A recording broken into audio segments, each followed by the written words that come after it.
Baik,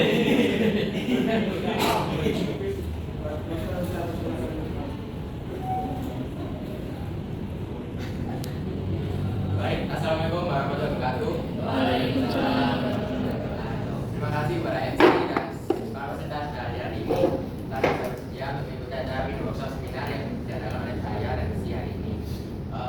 Saya Marfeza Syafa, salah satu aktivis dunia yang berfokus pada gerakan anti kekerasan seksual. Hari ini saya akan menemani kalian untuk mengenal dan mengetahui cara untuk menghadapi dan menghindari kekerasan seksual yang tidak terjadi di lingkungan sekitar kita. Jadi sebelumnya di sini mungkin ada yang sudah tahu apa itu kekerasan seksual.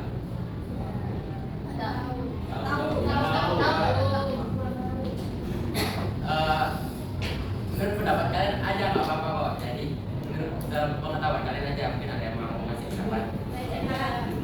Ya terus seksuali. Terus dan saja ya. Nah sebenarnya benar tadi itu contoh-contoh dari kekerasan seksual. Jadi apa sih kekerasan seksual? Nah kekerasan seksual adalah segala bentuk tindakan yang melibatkan pemaksaan atau tekanan kepada seseorang tanpa persetujuan dari orang tersebut. Jadi kekerasan seksual itu intinya perilaku orang lain terhadap seseorang yang kepada orang tersebut merasa tidak nyaman akan melakukan yang diberikan padanya. Jadi selanjutnya bentuk-bentuk kekerasan seksual. Yang pertama pelecehan verbal. Pelecehan verbal ini kekerasan seksual yang dilakukan melalui mulut atau suara gitu ya. Jadi kayak melalui omongan gitu, misalnya candaan yang mengacu pada hal-hal sensitif seperti seksual. Nah itu termasuk kekerasan seksual. Contoh-contohnya kayak catcalling, terus bercanda tentang hal seksual yang tidak seharusnya dibercandakan. Nah itu contoh-contohnya. Terus yang kedua pelecehan fisik. Pelecehan fisik ini kekerasan seksual yang dilakukan dengan melalui sentuhan fisik, kayak melecehkan fisik kita gitu. Jadi melecehkan fisik korban gitu. Jadi pelecehan fisik ini kekerasan seksual yang dilakukan mulai sentuhan. Intinya jika bisa menimbulkan dampak fisik seperti lecet dan semacamnya. Contohnya kayak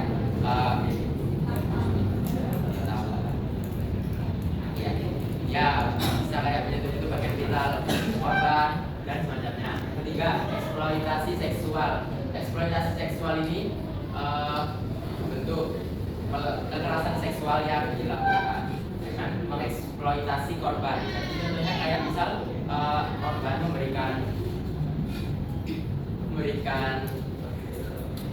korban yang diberi maksud oleh pelaku untuk memberikan video atau foto pribadinya kepada pelaku agar itu bisa disebarkan selanjutnya bisa disebarkan kepada orang lain. Itu termasuk eksploitasi seksual, padahal korban sudah menolak keras. Biasanya pelaku memberikan ancaman agar korban mau memberikan foto atau video pribadinya. Keempat ada pemerkosaan. Pemerkosaan ini bentuk kekerasan seksual yang parah. Pemerkosaan ini kan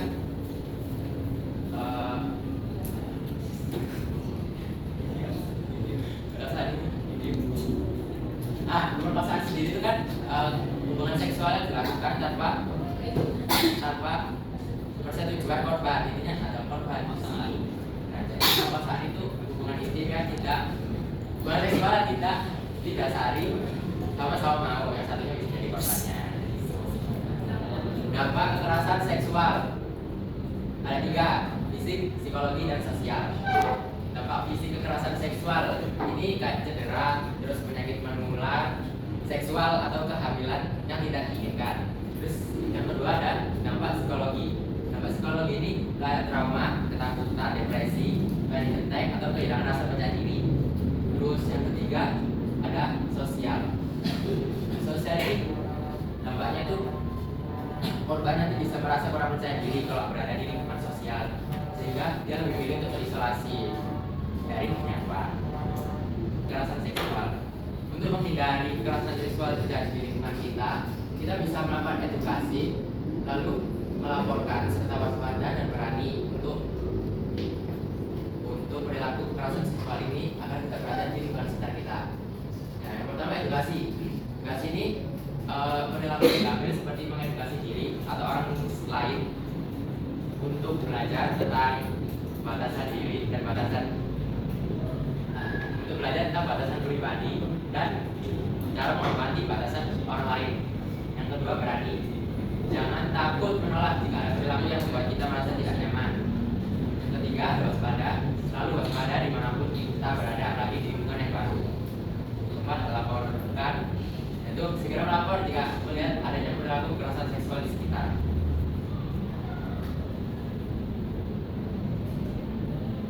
Nah, terakhir kesimpulan, kekerasan seksual adalah pelanggaran serius terhadap hak seseorang. Dengan saling menghormati dan waspada, kita dapat menciptakan lingkungan yang aman. Mungkin dari presentasi kali ini mau ada tindakan.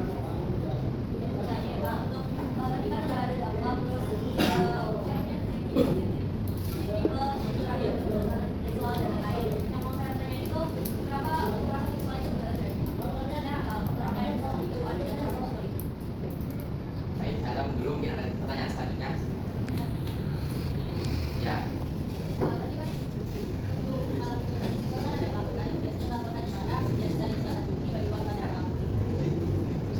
Baik, saya dulu mungkin ada pertanyaannya.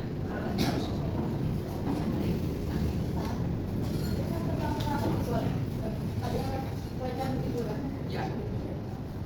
Kebanyakan itu kasus-kasus ada di mana itu utamanya dari korban-korban itu dibawa ke suami. Hukumannya saya didapatkan dari pelaku. Selanjutnya mungkin ada yang bertanya lagi.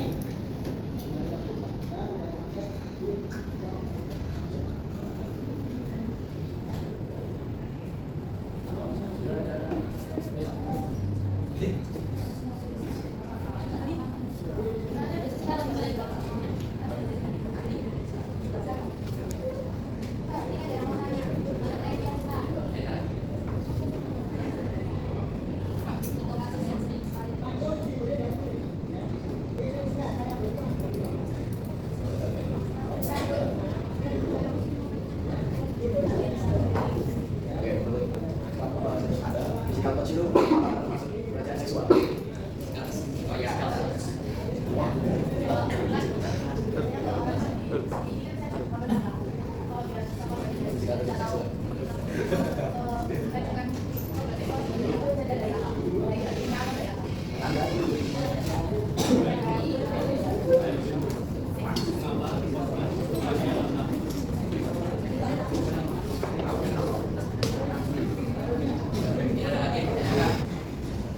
Baik, di sini saya akan menjawab pertanyaan-pertanyaan yang diberikan kepada teman-teman. Yang pertama, kenapa kekerasan seksual bisa terjadi? Kekerasan seksual itu kan biasanya kan berhubungan sama nafsu seseorang ya. Nah, kalau misalkan punya nafsu, mungkin untuk pelaku kekerasan seksual ini punya nafsu yang berlebih, makanya dia bisa melakukan kekerasan seksual ke korban yang dituju dan ditargetkan. Jadi kenapa kekerasan seksual bisa terjadi? Karena tadi mungkin ada faktor-faktor lain seperti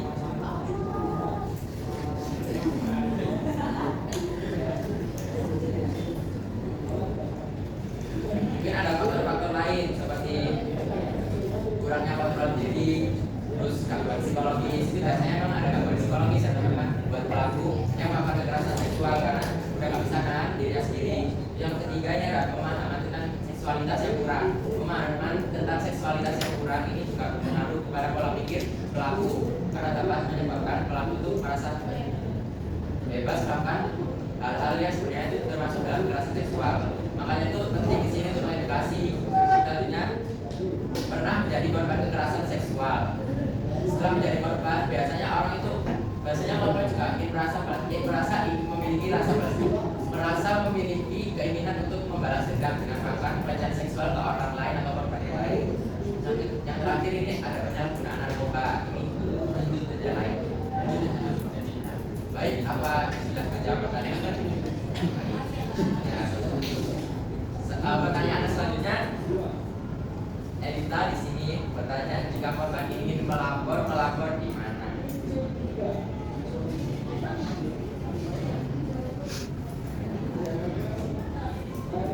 Nah, bagi korban kekerasan seksual ini bisa melapor ke mungkin kalau baru banget sampai kekerasan seksual itu biasanya para korban itu lari ke orang terdekat itu yang mesti percaya bahwa dia jadi hakim, bahwa nantinya itu bisa melapor ke pihak berwajib karena berani kan jadinya karena sebenarnya temannya mendukung. Nah kalau mau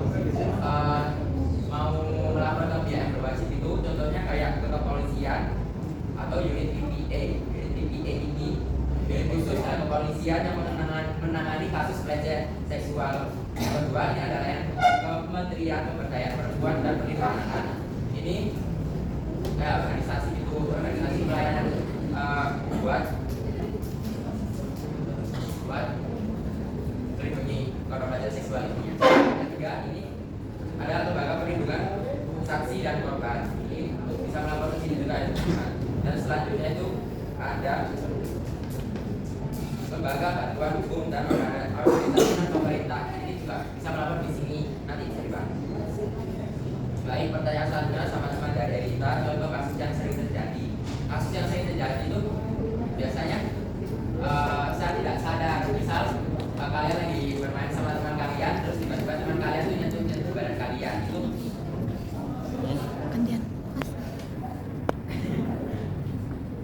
baik, semuanya mungkin bisa lihat ke depan dulu. Akhirnya taruh dulu. Nah, mungkin main sama teman kalian, terus tiba-tiba teman kalian menyentuh itu anggota tubuh kalian, terus merasa kalian kan otomatis ngerasa nggak nyaman ya. Jadi itu juga bisa termasuk kekerasan seksual. Jadi yang paling sering itu biasanya itu karena saya tidak. Baik, apakah bisa menjawab pertanyaan dari kita? Baik, kalau begitu pertanyaan selanjutnya dari Azza. Kebanyakan kasus yang ada di internet itu menandai korban di bawah umur. Itu kenapa itu? Oh, cuman